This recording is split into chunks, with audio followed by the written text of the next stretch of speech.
This video is designed to help you to figure out how to factor trinomials. We'll start with a trinomial where the leading coefficient is 1. When it's not written, obviously it's assumed to be 1. So this is of the form x squared plus 5x plus 6. What we really want to do is figure out what it would have been like to FOIL something out and have it equal to x squared plus 5x plus 6. So since we understand FOIL, the firsts must give us the x squared term, which means that this problem is going to look like this. It's going to be x plus something, and it's plus because all the terms in this expression are positive. X plus something times x plus something else. Now, we know that with FOIL, the lasts give us this guy. So what we're looking for, the lasts giving us the constant term. Of course, that assumes that you've put this in proper standard order, with the second degree term first, the x squared term, and the 5x term in the middle, and the constant term last.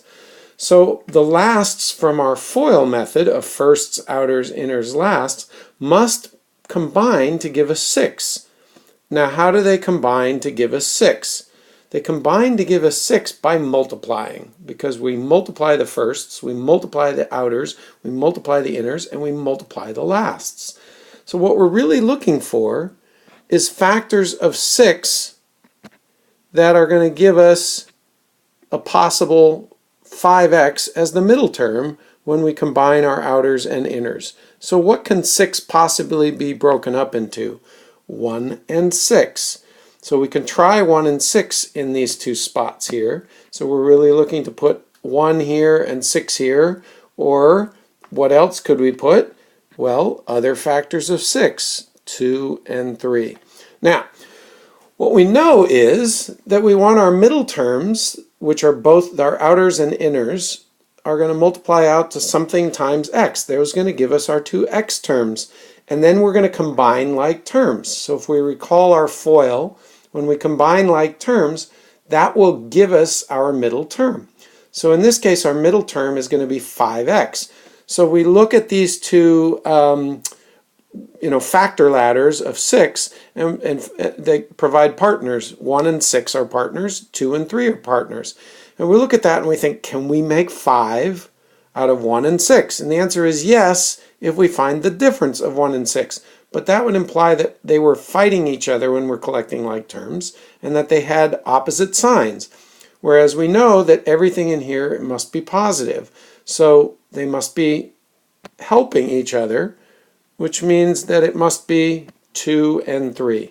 So that means it's going to be x plus 2 and x plus 3. And it doesn't matter whether we put the 2 in the left-hand binomial or the right-hand binomial. If you FOIL this back out, you will find that you get from the 2 and the x, you get 2x.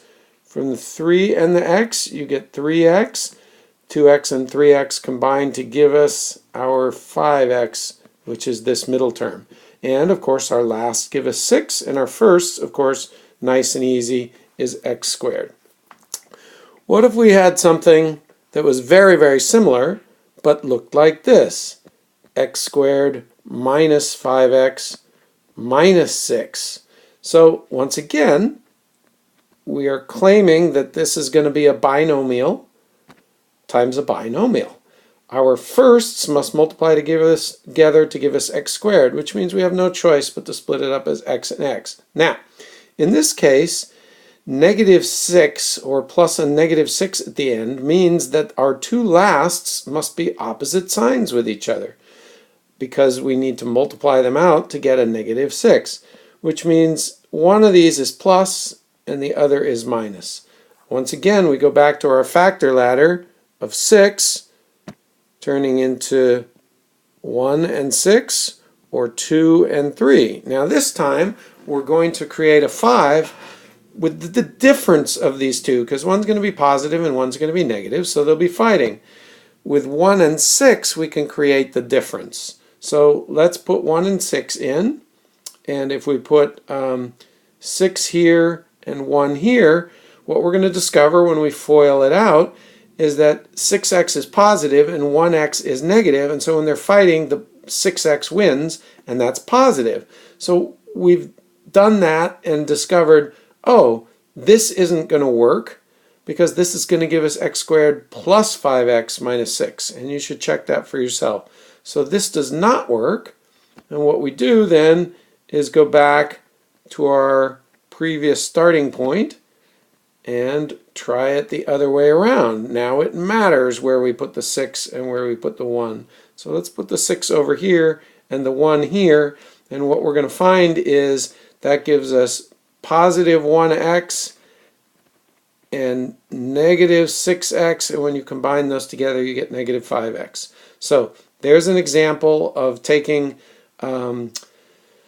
trinomials where the leading coefficient, the coefficient of the leading term, the x squared term, is 1, as I've filled in both of these cases. And we're looking for a pattern so that if we unfoiled it, if we went in the reverse direction, we could figure out what binomial product, a binomial times a binomial, is going to give us our trinomial expression. So if we look at slide 2, we're going to see a more complicated situation. So here's a more complicated situation. Our leading coefficient of our second degree term is 6, not 1, which means that there are options for how we're going to break up the 6x squared.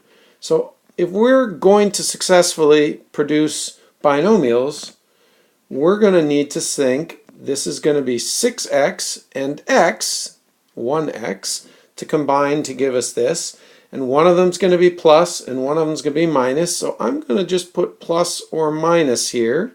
And I'm going to put plus or minus here because it'll be one or the other if 6x and 1x is the way we want to break it up. The other possibility is that it's going to be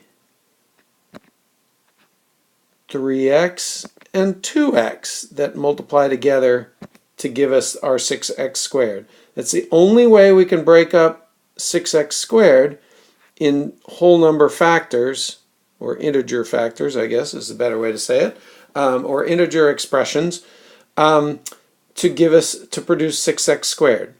Now the question is, what are we going to put in the other side of each binomial, which are factors of 10? So remember, this number and this number must multiply together to give us 10. And so we can try various combinations and see if it works. If we can't get it to work, then this number and this number must be choices of 10, factors of 10 that multiply together to give us 10 in order to create the lasts.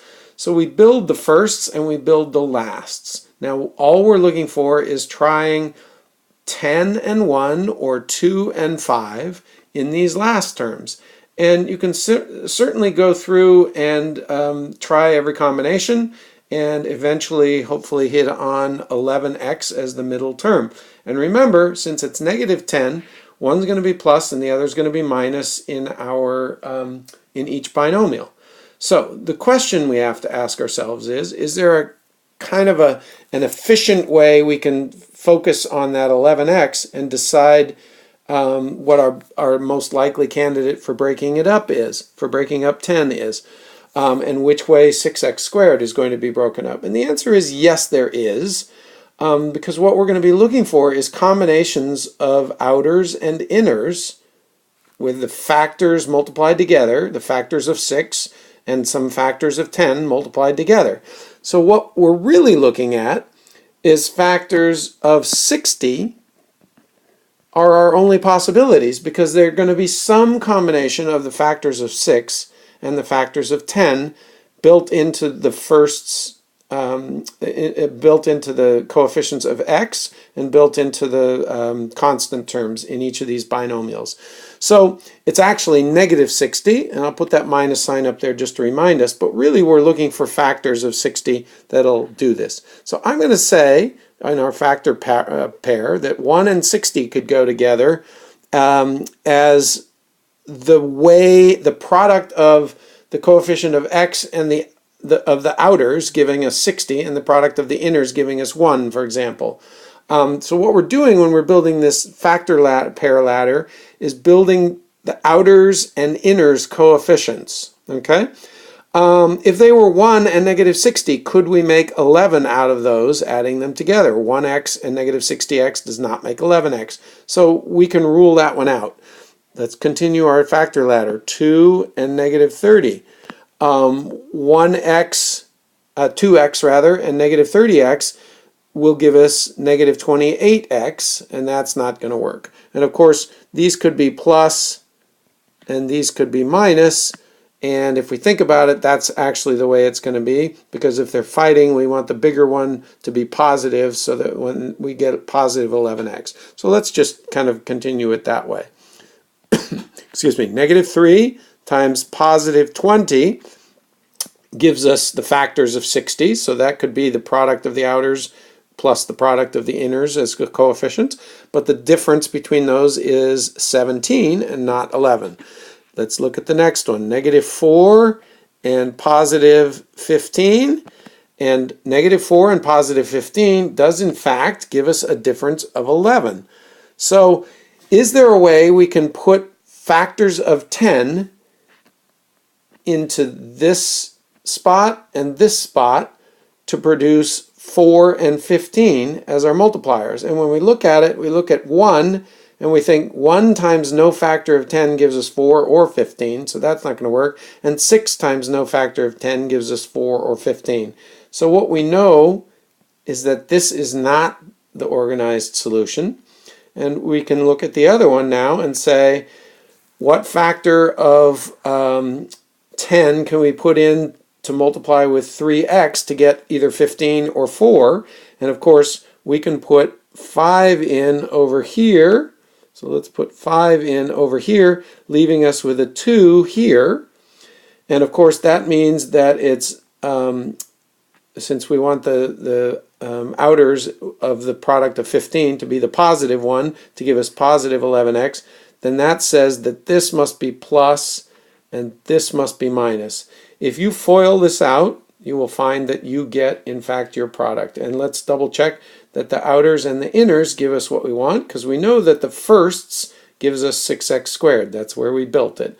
So this is 4x minus, and this is 15x, and that's a positive. And when you combine those like terms, you get 11x. So that will give us what we want. I hope this has been helpful in the thought process. Now, what you will find is that occasionally this ladder will give you something that looks on the surface to work, but in fact it's not a combination that works because of the signs and the way that works out. So just because you're constructing the ladder doesn't mean it's going to work perfectly. So for example, you might want to sort out at the beginning all the different ways you can do it. Negative 5 and positive 12 obviously doesn't give us 11. Negative 6 and positive 10 obviously doesn't give us 11.